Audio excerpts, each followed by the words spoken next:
Bottom pants पहनना क्या बहुत ज्यादा पसंद है, तो आज जो नैरो पैंट्स का जो डिमांड है वो क्या हो गया, कम हो गया कि ज्यादा रख लेना, अच्छे से करके रख लेना, कोई भी टेंशन मत लेना, समझा। इसको करना एकदम जरूरी है, के लायक वो होना चाहिए, यानी उसके पास उतनी कैपेबिलिटी होनी चाहिए। तो हेलो दोस्तों, कैसे हो आप लोग। तो दोस्तों मैं आप सभी का स्वागत करता हूं आपके अपने प्रदीप गिरी कॉमर्स अकेडमी पे। दोस्तों यहाँ पे आज हम बात करने वाले आपके थर्ड चैप्टर यानी 3A डिमांड एनालिसिस के बारे में बात करने वाले हैं। अब इस चैप्टर की अगर मैं बात करूं तो ये चैप्टर हम बेसिकली दो पार्ट में पढ़ने वाले हैं, एक आपके 3A और एक आपके 3B में। सबसे पहले आज हम जो कवर करने वाले आपके डिमांड एनालिसिस को क्या कवर करने वाले। अब यहां पर अगर बात करूं तो सबसे पहले एक चीज डिमांड क्या होता है वो हम लोग समझेंगे। हमने पिछले चैप्टर में हमने क्या पढ़ा था, utility is the basis of demand, जहां पे ये बोला चाह रहा था कि डिमांड अगर क्रिएट होता है तो उसका जो बेसिस है वो यूटिलिटी की वजह से ही डिमांड का क्रिएट होता है, लेकिन ऐसा नहीं है। यूटिलिटी क्या क्रिएट करता है, यूटिलिटी डिजायर क्रिएट करता है। यूटिलिटी क्या क्रिएट करके देता है, डिजायर क्रिएट करके देता है कि भैया आपको ये जो कमोडिटी ये कंज्यूम करनी चाहिए, एक इच्छा उत्पन्न करके देता है, लेकिन डिमांड क्रिएट करके देता है नहीं। और ऐसा मैं क्यों बोल रहा हूं आपको अभी थोड़ी देर में समझ में जाएगा। देखो अब यहां पे अगर बात करें तो डिमांड डिजायर होता है, क्या होता है, डिमांड डिजायर होता है। डिमांड का मतलब क्या होता है, डिजायर एक कॉमन भाषा में, ठीक है, कि डिजायर मतलब क्या हो गई, इच्छा हो गई कि मुझे क्या करना है, मुझे ये पानी पीना चाहिए, एक मेरी इच्छा हो गई। मुझे आइसक्रीम खाना चाहिए, मेरी इच्छा हो गई, समझ में आ गया। मुझे एसी चलाना चाहिए, ये मेरी इच्छा हो गई। तो मतलब क्या होता है, जब कभी भी हम क्या करते हैं, किसी भी चीज की एक इच्छा उत्पन्न करते हैं तो इसको कॉमन भाषा में क्या बोला जाता है, डिजायर बोला जाता है। लेकिन मैंने कहा है कि इकोनॉमिक्स का जो चश्मा होता है वो अलग होता है, वो हर एक चीज को क्या अलग परसेप्शन से देखता है, अलग चीजों से देखता है, उसका नजरिया जो है बिल्कुल अलग है, हटके। तो वही चीज यहाँ पे हम लोग देख रहे हैं कि डिमांड का मतलब क्या होता है इकोनॉमिक्स की भाषा में। Demand is a desire which is backed by the ability and willingness to pay back for the commodity. मतलब डिमांड तभी कहलाएगा, सबसे पहली चीज एक जब किसी इंसान की एक इच्छा होनी चाहिए, प्लस इच्छा तो है लेकिन साथ ही साथ वो कमोडिटी की जो प्राइस है, जो अमाउंट है, उसका जो वर्थ है, जो मनी में एक्सप्रेस किया गया उसको हम लोग प्राइस बोलते हैं। उस प्राइस को पे करने के लायक वो होना चाहिए, यानी उसके पास उतनी कैपेबिलिटी होनी चाहिए कि वो जो अमाउंट है वो पे कर सकेगा। जैसे 10 रुपए की बॉटल है, मेरी इच्छा इस बॉटल खरीदने चाहता हूँ और साथ ही साथ मेरे पास ये एबिलिटी है कि मैं इस बॉटल को खरीद सकता हूँ, यानी 10 रुपए में पे कर सकता हूँ। प्लस आप ये भी होने चाहिए, एबिलिटी तो है, लेकिन क्या ये बॉटल को मैं खरीदना चाहता हूं कि नहीं खरीदना चाहता हूं, इसकी भी क्या खरीदना चाहता हूं, लेकिन क्या इसके लिए मैं पे करना चाहता हूं कि नहीं पे करना चाहता हूं, वो भी चीज क्या मैटर करती है। अगर सारी चीजें करेक्ट है तभी वो क्या कहलाएगा, डिमांड कहलाएगा। देखो यही लिखा है, demand is the desire plus willingness plus ability to pay back for the commodity. चलो यहाँ पे 2-3 मैं एग्जांपल ले लेता हूं,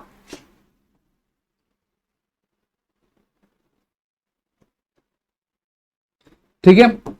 यहाँ पे दिख रहा होगा। अब जैसे फॉर एग्जांपल यहाँ पे एक एग्जांपल लेता हूं मैं एक भिखारी का, किसका, एक बेगर का ले लेता हूं, ठीक है।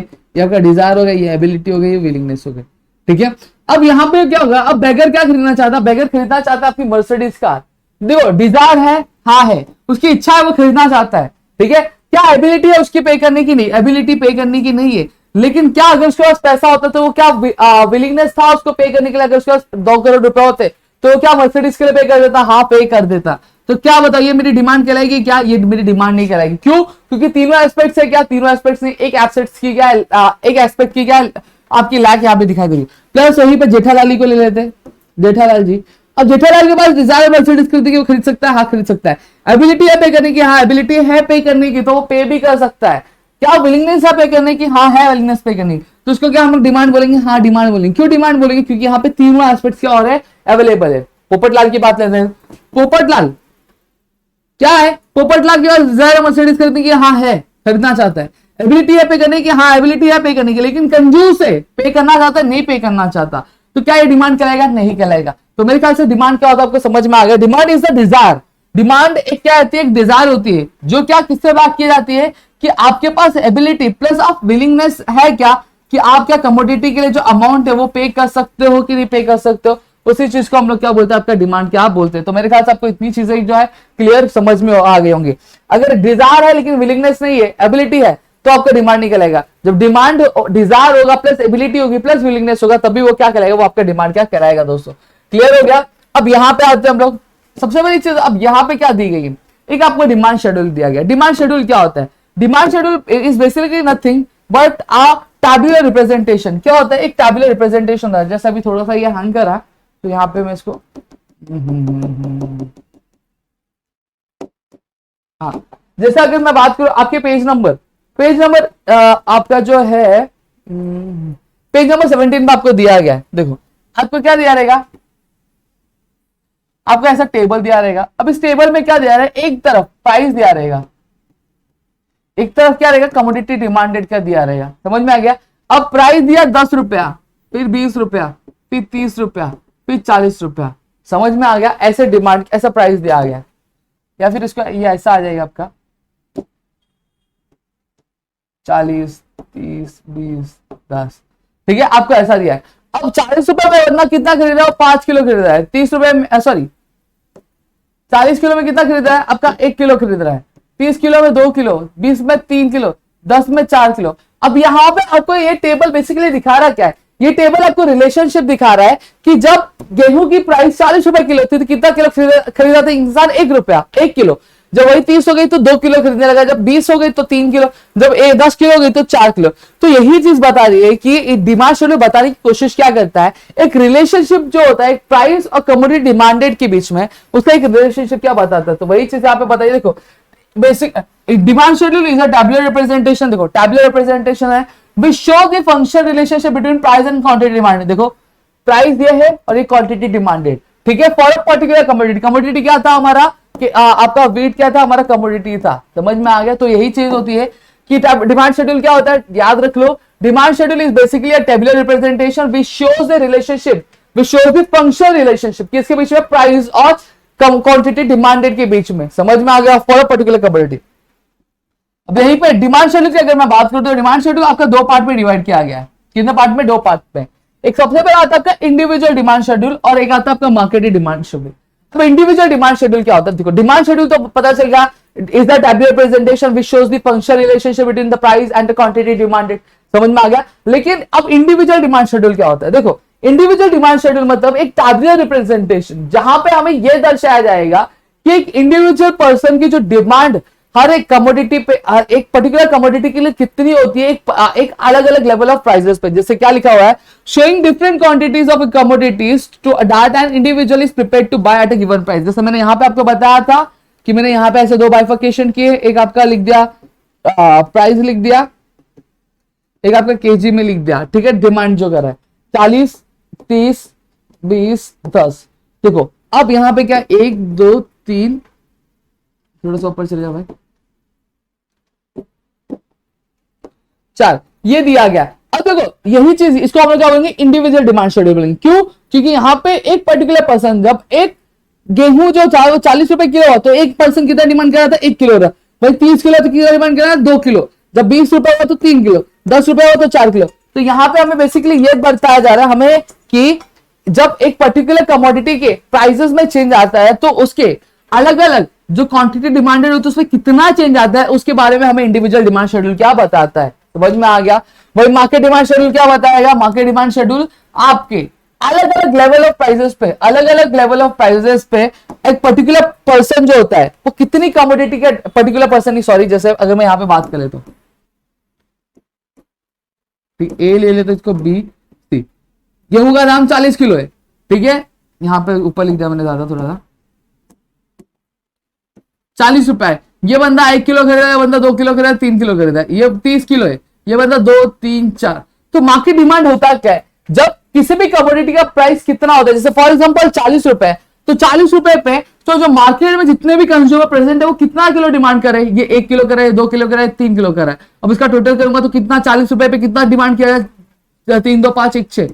तो अगर मैं बात करूं तब 40 किलो रुपए 40 रुपए किलो क्या गेहूं का दाम था, तो कितना डिमांड किया जाता है, 6 रुपए 6 किलो क्या डिमांड किया जाता है। तो इसका मतलब यही होता है मार्केट डिमांड में कि मार्केट डिमांड क्या होता है, शेड्यूल बेसिकली एक आपका क्या होता है, एक आपका टैबुलर रिप्रेजेंटेशन होता है जो क्या दिखाता है अलग अलग quantity which showing different quantities of commodity which all consumers are prepared to buy at various prices over a given period of time। मतलब क्या बोला गया है, मतलब ये बोला गया है कि जब अलग अलग प्राइसेस होती है एक पर्टिकुलर कमोडिटी की, उस पर्टिकुलर कमोडिटी पे जितने भी कंज्यूमर्स एक मार्केट में प्रेजेंट होते हैं वो कितना डिमांड करते हैं, उसको हम लोग क्या बोलते हैं, मार्केट डिमांड क्या बोलते हैं, और उसी का जो टैबुलर प्रेजेंटेशन होता है उसका मार्केट डिमांड शेड्यूल क्या हम लोग बोलते हैं। दोस्तों समझ में आ गया। अब यहाँ पे आते हैं हम लोग टाइप्स ऑफ डिमांड पे। अब टाइप्स ऑफ डिमांड की अगर बात करूं तो यहाँ पे हम लोग को 5 टाइप का देखने मिल जाता है। इसको आप आईएमपी मार्क करके रख सकते हो कि आपके एग्जाम में क्या पूछा जा सकता है, पूछा गया भी है दोस्तों, ठीक है। सबसे पहले एक चीज यहाँ पे देखो, डायरेक्ट, इनडायरेक्ट, कंपोजिट, कॉम्प्लीमेंट्री और कॉम्पिटिटिव। आपको ऐसे क्या डिमांड्स क्या देखने मिल जाएंगे।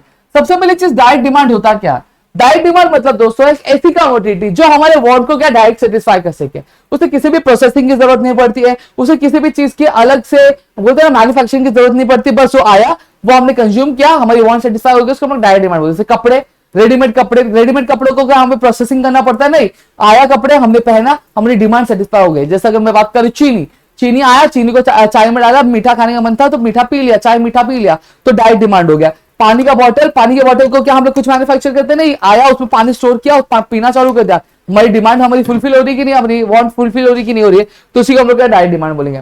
अब इनडायरेक्ट डिमांड क्या होता है? इनडायरेक्ट डिमांड मतलब ऐसी कमोडिटीज जो हमारी वांट को डायरेक्टली नहीं सेटिस्फाई करती, इनडायरेक्टली करती है। जैसे फॉर एग्जांपल अगर मैं बात करूं कार है, कार के अलग अलग स्पेयर पार्ट्स है, तो कार के अगर अलग अलग स्पेयर पार्ट्स ले रहा हूं तो मेरी कार चलाने की वांट सेटिस्फाई हो गई क्या? नहीं, तो उसको हम लोग इनडायरेक्ट डिमांड बोलेंगे। तो स्पेयर पार्ट्स आ गए तो मुझे क्या करना पड़ेगा? उन स्पेयर पार्ट्स को क्या एक सारे स्पेयर पार्ट्स के साथ क्या असेंबल करना पड़ेगा, फिर जाके मेरी वांट सेटिस्फाई होगी, तो उसको हम लोग क्या बोलते हैं? Indirect demand. मतलब ऐसी कोई भी कमोडिटी जो एक कंज्यूमर की वांट डायरेक्टली सेटिस्फाई करता है उसको हम लोग इनडायरेक्ट डिमांड बोलेंगे। डायरेक्ट डिमांड किसको बोलेंगे? एक ऐसी कमोडिटी जो सारे ह्यूमंस के वांट जो है डायरेक्ट सेटिस्फाई करता है उसको हम लोग डायरेक्ट डिमांड बोलेंगे। अब कॉम्प्लीमेंट्री डिमांड, कॉम्प्लीमेंट्री या फिर जॉइंट डिमांड होता क्या है? कॉम्प्लीमेंट्री या फिर जॉइंट मतलब क्या होता है? जब एक और दो लोग आके मिलके एक साथ आ जाते तो हम लोग जॉइंट बोलते हैं। तो वैसे जब दो कमोडिटीज मिलके एक पर्टिकुलर वांट को क्या सेटिस्फाई करेंगे या फिर पर्टिकुलर डिमांड को सेटिस्फाई करते हैं तो उसको हम लोग क्या बोलते हैं? जॉइंट या फिर कॉम्प्लीमेंट्री डिमांड। कॉम्प्लीमेंट्री मतलब क्या होता है? एक एक्स्ट्रा, देखो एक है और एक और एक्स्ट्रा, यानी दो चीजें मिलकर क्या करिए आपके वांट को क्या सेटिस्फाई करिए। जैसे मेरी वांट है कार चलाने की, तो कार चलाने के लिए मुझे क्या चाहिए? तो सिर्फ अगर मेरे पास कार रहेगी तो मेरा काम चल जाएगा? नहीं, कार के साथ साथ क्या कार में पेट्रोल भी चाहिए, तो कार एंड पेट्रोल दोनों ही क्या करती है? मिलकर मेरी वांट सेटिस्फाई करती है, तो ये जॉइंट डिमांड हो गया। फिर वही अगर बात करूं मेरे पास ब्लैक बोर्ड है, तो क्या ब्लैक बोर्ड सिर्फ रहेगा तो मेरी वांट सेटिस्फाई हो जाएगी? नहीं, ब्लैक बोर्ड के साथ मुझे चौक भी चाहिए रहेगा। तो देखो ब्लैक बोर्ड और चौक दोनों मिलकर एक पर्टिकुलर वांट को सेटिस्फाई करे तो वो जॉइंट डिमांड हो गया।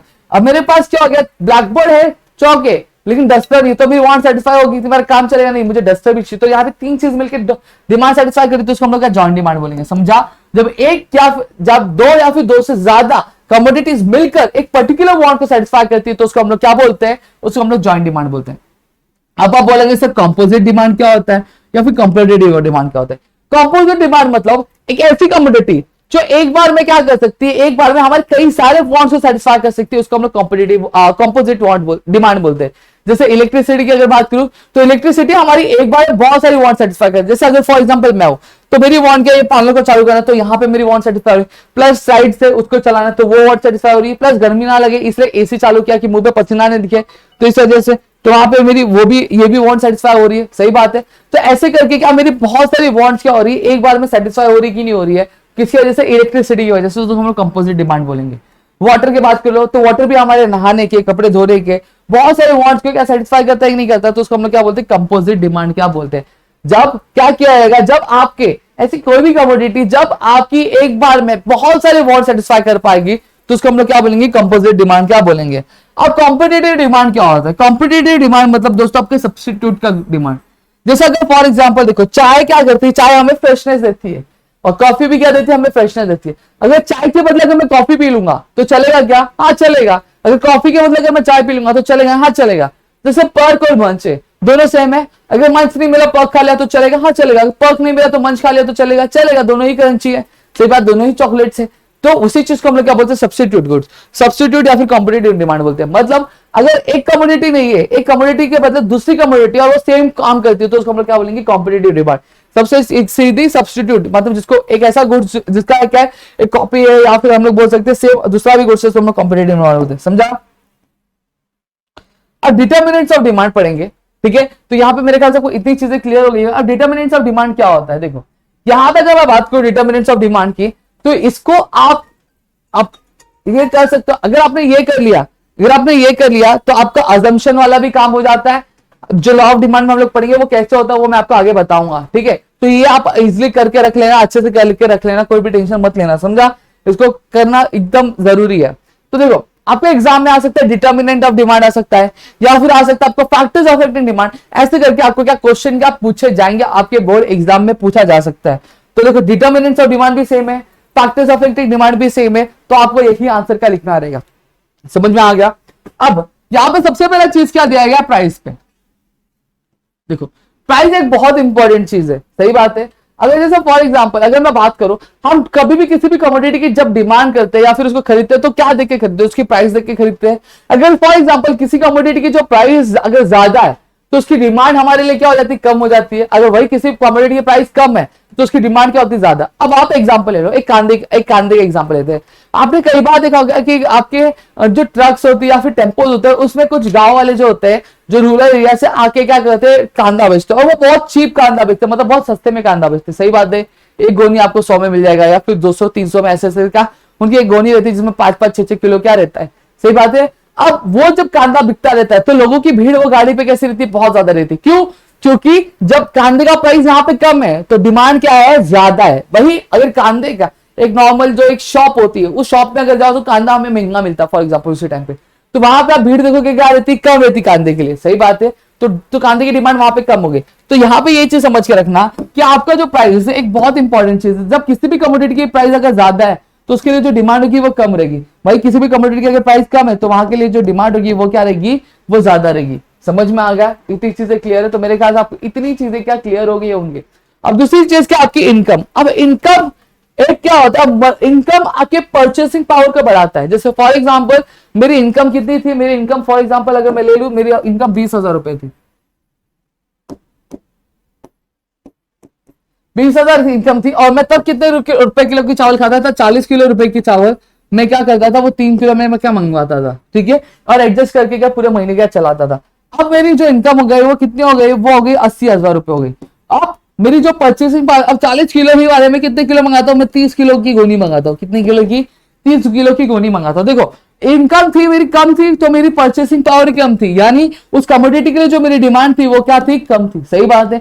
जैसी मेरी इनकम बढ़ी 80,000, 20,000 से 80,000 हुए तो मेरी परचेसिंग पावर बढ़ी, यानी उस पर्टिकुलर कमोडिटी जो पहले मैं 3 किलो खरीदता था, अब वो जो कमोडिटी वो कितने किलो खरीदा, 30 किलो खरीद रहा हूं, यानी जो डिमांड है उस कमोडिटी के लिए वो भी मेरी क्या हो गई, बढ़ गई। तो यहाँ पे समझना, जब इनकम किसी भी पर्सन की बढ़ती है तो डिमांड भी क्या होती है, उसकी बढ़ती है। वही किसी भी चीज, अगर किसी पर्सन की इनकम कम होती है तो वही उसकी डिमांड, उस पर्टिकुलर कमोडिटी के लिए उसकी जो डिमांड होती है वो भी क्या होती है, कम होती है। क्लियर हो गया? अब वहीं पर अगर बात करूं प्राइस ऑफ सब्स्टिट्यूट गुड्स, अब प्राइस ऑफ सब्स्टिट्यूट गुड भी बहुत मैटर करता है। अब जैसे बेस्ट एग्जांपल सब्स्टिट्यूट गुड्स का जो होता है वो क्या होता है, टी एंड कॉफी। क्या होता है, चाय और कॉफी। अब टी एंड कॉफी की अगर मैं बात करूं तो देखो यहाँ पे टी फॉर एग्जांपल 10 रुपए का है और कॉफी भी आपका 10 रुपए का है, सही बात है। दोनों काम एक ही करता है। अब क्या होगा, टी का दाम जो हो गया 10 रुपए से कितना हो गया, और 40 रुपए हो गया। अब यहाँ पे पहले कितने लोग खरीदते थे, टी 20 लोग खरीदते थे और यहाँ पे 10 लोग खरीदते थे। अब ये 40 रुपए का है लेकिन बहुत महंगा हो गया, सही बात है कि नहीं बात है, प्राइस बढ़ गया।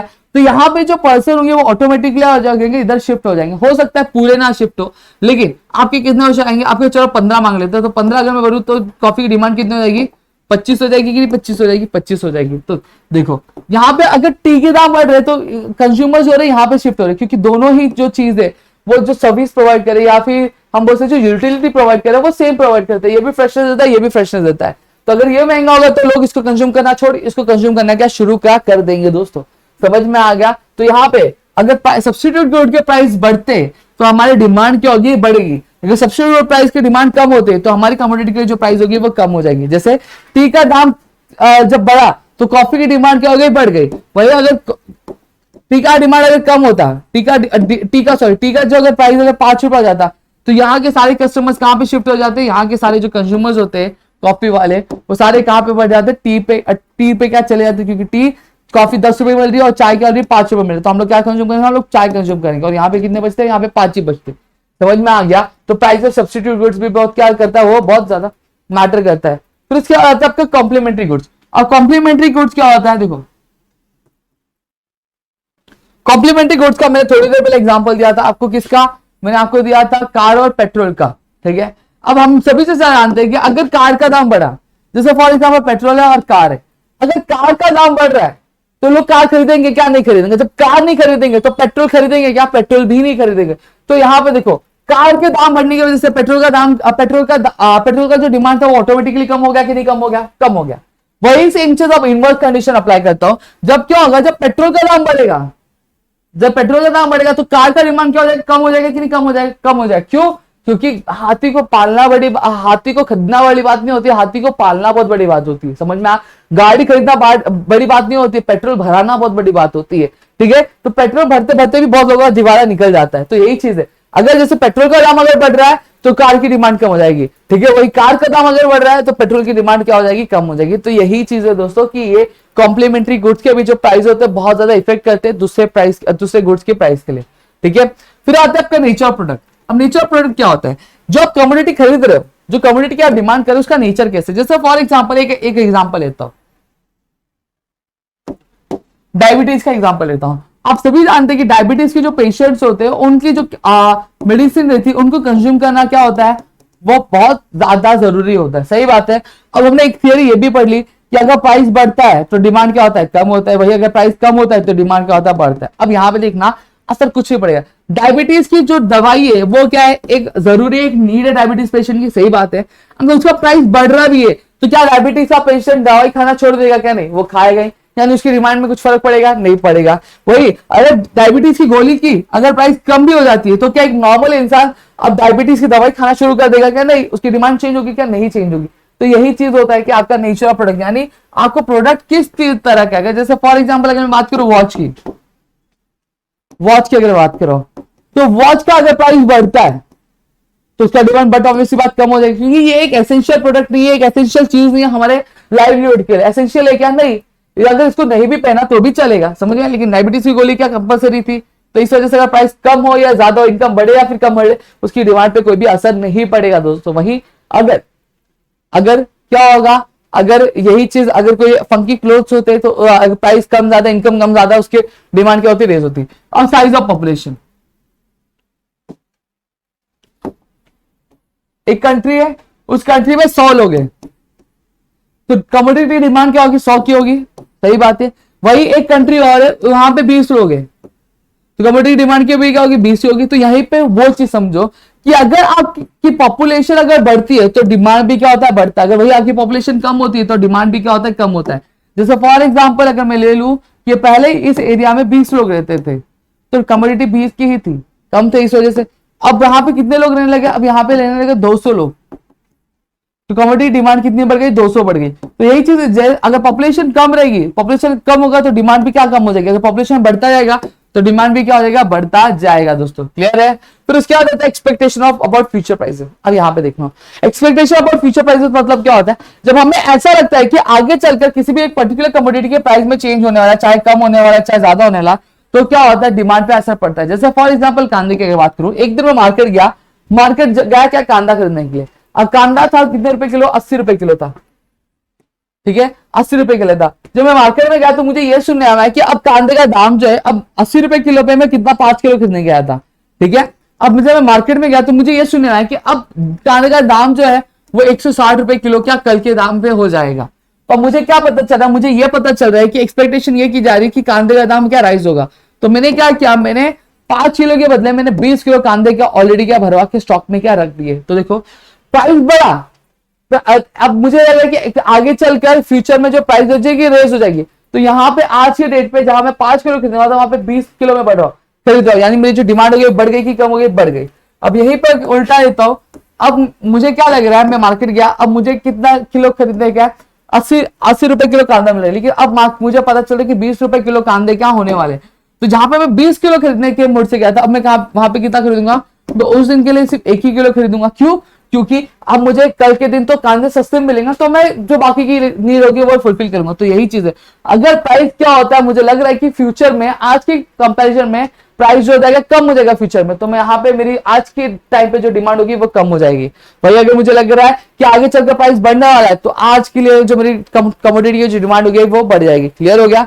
तो expectation about future prices, advertisement भी बहुत ज्यादा इफेक्ट करता है दोस्तों, कि एडवर्टाइजमेंट जैसे अगर मैं बात करूं मार्केट में क्या चल रहा है, फॉक्स चल रहा है, 2 मिनट में नूडल्स, तो ये जब स्लोगन्स, ये जो सेल्स प्रमोशंस किए जाते हैं, इनका भी एक बहुत बड़ा क्या रहता है, एक बहुत बड़ा योगदान रहता है आपकी डिमांड क्रिएट करने में दोस्तों, डिमांड चेंज करने में, डिमांड बढ़ाने में, डिमांड क्या घटाने में।